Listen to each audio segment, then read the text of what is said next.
If you're listening to this, there's probably a really good chance that you've walked through at least one dark night of the soul. And if you're honest, it probably cracked you open in a way that nothing else ever could. And for many people on the awakening path, the journey doesn't begin with a burst of light and angel song. It begins with something falling apart, a relationship ending, the loss of a job, a health crisis, a deep sense of disorientation, or that quiet, terrifying feeling of, I don't recognise myself anymore. And for me, that breaking open was what changed everything. And if you've been through something like that, or are maybe in that phase right now, I want you to pause here and just hear this clearly. You didn't survive that because you were weak. You survived it because you were strong enough to feel it and be vulnerable. People who experience a dark night of the soul are often deeply sensitive beings. Often they've always been this way and perhaps felt a little different, not quite fitting in maybe. And sometimes the sensitivity intensifies after the breaking point, feeling even more, noticing more. And the thing about this is you can't unsee the things once you've seen them. Whether that be the way the world works, all the different systems of control. And this sensitivity and seeing things differently in a world that often rewards numbness can be quite exhausting and quite challenging. But your sensitivity is not fragility. It's a gift. It's an incredible perception. It's a highly attuned emotional intelligence. It's awareness. And whether you realise it or not, you've developed a level of inner depth that cannot be taught.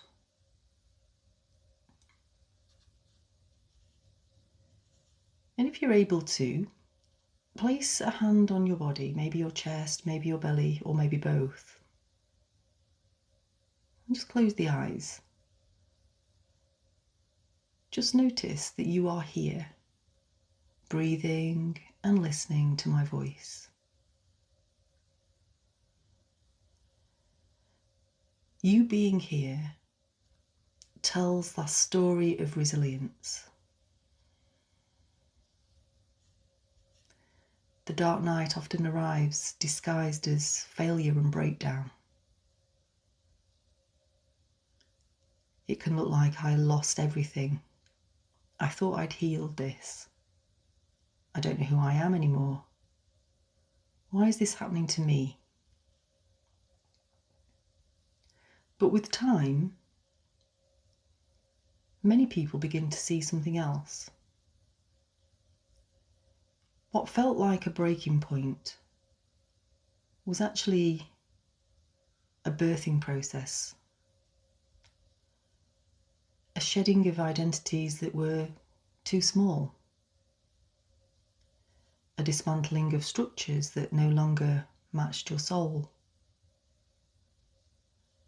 Not because you did something wrong, quite the opposite, but it's because something truer was trying to emerge.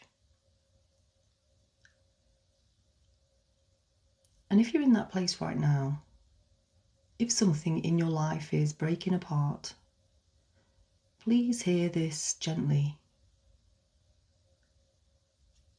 You are right where you need to be. You're not being punished. You're not failing.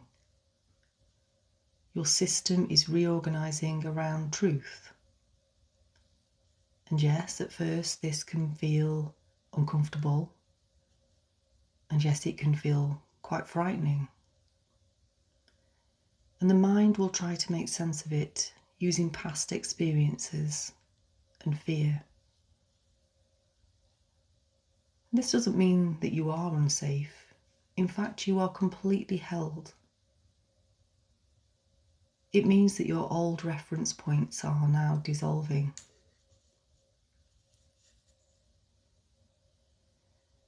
And as we know, the mind's job is to protect you. And it doesn't yet know how to trust the wisdom of the heart.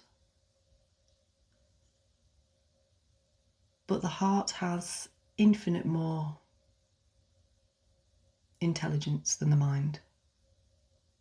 It knows how to rebuild, slowly, honestly, and in alignment. And when you look back, and one day you will look back at this difficult time, and instead of really reliving the pain and feeling the twinge of that awful situation, you will realise why it happened. And you will see what deeper truths have been revealed. And from there, you can find gratitude for that.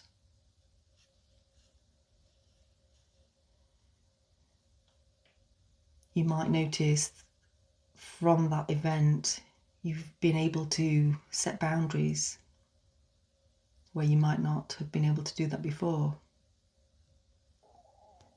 Maybe you've learned how to love yourself, hold compassion for yourself and others. You didn't just endure the dark night, you gained discernment, depth, presence, and that is tangible strength. So if you ever doubt yourself, remember this. You faced inner worlds many people spend their lives avoiding. You felt emotions that required courage to stay with. You've continued, even when the certainty disappeared. This is not weakness. This is quiet power.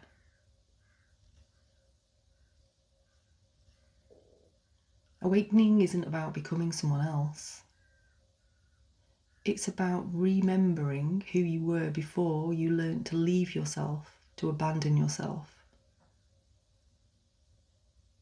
And if you're still here, listening, breathing, softening, then something in you already knows. You are much stronger than you think, much stronger than the mind can possibly imagine. And nothing that you've lived through has been a mistake, was wasted, was failure. Everything is perfect, just like you. So be kind to yourself today and every day. But especially if you're in the middle of becoming.